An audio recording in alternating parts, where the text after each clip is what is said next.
Sesosok jasad wanita ditemukan di lantai 1 hotel di kawasan Cilandak, Jakarta Selatan. Polisi mengevakuasi jasad yang diduga korban pembunuhan. Kurang dari 24 jam, diduga pelaku pembunuhan telah ditangkap.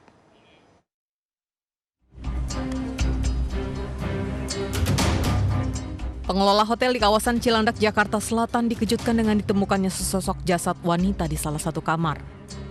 Temuan jasad dilaporkan ke polisi. Petugas yang datang ke lokasi memeriksa tempat ditemukannya jasad. Lalu polisi mengevakuasi jasad perempuan ke rumah sakit untuk diotopsi.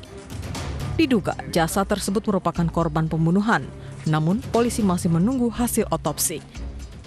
Penemuan mayat dulu, nanti kita lakukan olah TKP, kemudian untuk mayat tadi atau jenazah tadi dilakukan otopsi untuk mengetahui penyebab kematiannya. Sekali lagi masih praduga, tapi kita lakukan langkah-langkah penyelidikan dan penyidikan. Polisi masih selidiki penemuan jasad dan mengecek identitas korban yang ditemukan dalam salah satu kamar hotel.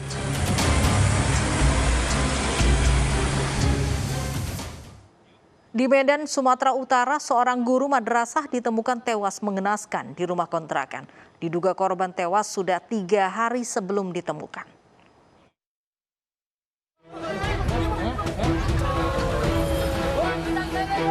Suasana riuh terjadi di sekitar rumah kontrakan di Jalan Eka Warni, Kelurahan Gedung Johor, Kecamatan Medan, Johor, Medan.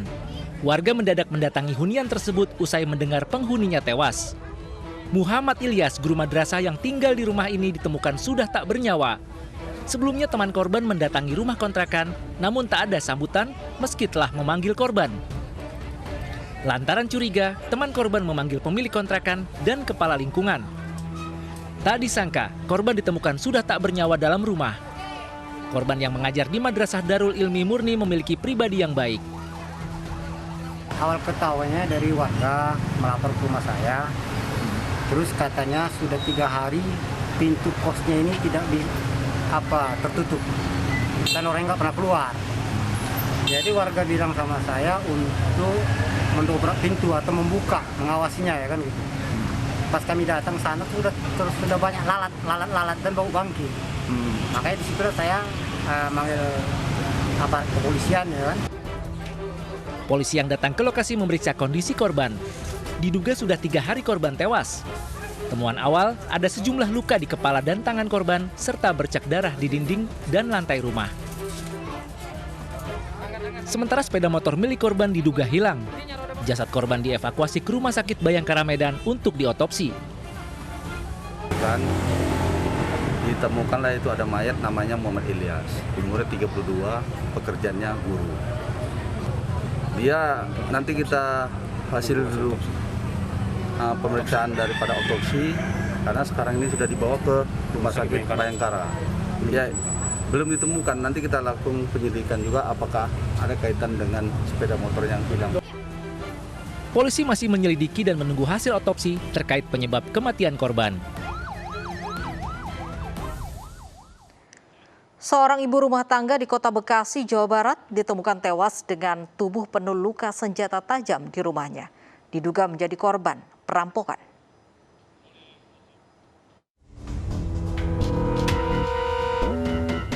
Warga Kampung Cibitung, Kelurahan Padurenan, Kecamatan Mustika Jaya, Kota Bekasi digemparkan dengan tewasnya Sri Herlina.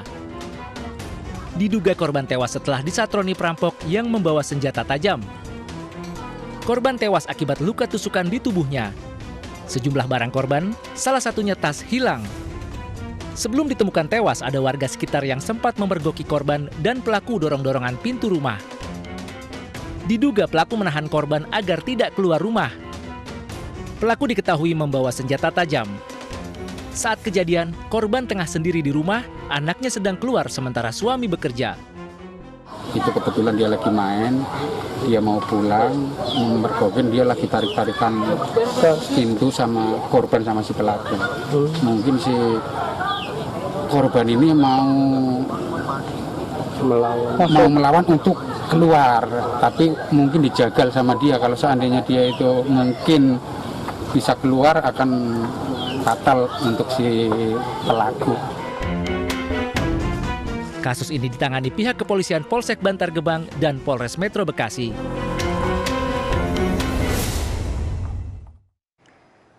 Nasib malang juga dialami seorang wanita pemijat di Katingan, Kalimantan Tengah. Korban dibunuh ketika memergoki tetangganya, mencuri uang dan perhiasan di rumahnya.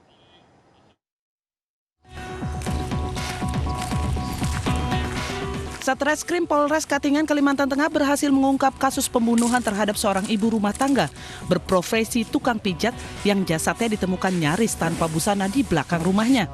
Petugas membentuk Zainal Mustafa alias Gepeng di tempat persembunyiannya di Parageang, Kabupaten Kota Waringin Timur, Kalimantan Tengah. Dari hasil pemeriksaan petugas, pelaku ternyata tetangga korban yang ingin menguasai uang dan perhiasan korban. Pencurian disertai pembunuhan terjadi saat pelaku melihat korban sedang menghitung uang di dalam rumah. Setelah korban pergi ke dapur, pelaku masuk dari pintu depan rumah dan mengambil uang serta perhiasan korban. Aksi pelaku dipergoki oleh korban sehingga terjadi aksi tarik-menarik.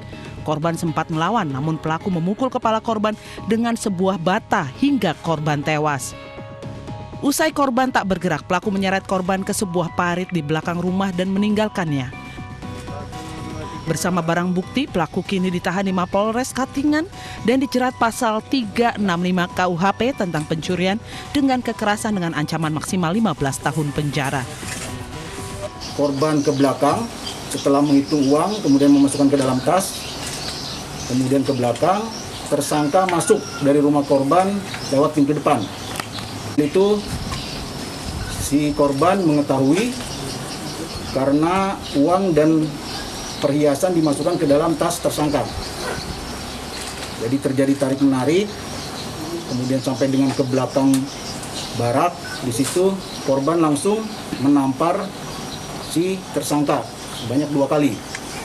Kemudian dibalas oleh tersangka dengan melakukan pemukulan di pelipis kiri 2 kali sehingga korban jatuh. Kemudian karena masih bergerak, di sekitar TKP tersebut ada batako. Batako itu langsung dipukulkan ke bagian belakang kepala korban. Sebelumnya warga desa Hampalit, Kecamatan Katingan Hilir, Kabupaten Katingan, Kalimantan Tengah digegerkan dengan penemuan jasad seorang ibu rumah tangga bernama Rusmini di dalam selokan. Korban ditemukan pertama kali oleh anaknya pulang bekerja di tambang bersama ayahnya. Saat ditemukan korban nyaris tanpa busana. Petugas Polres Katingan yang mengolah tempat kejadian perkara menemukan luka di paha korban.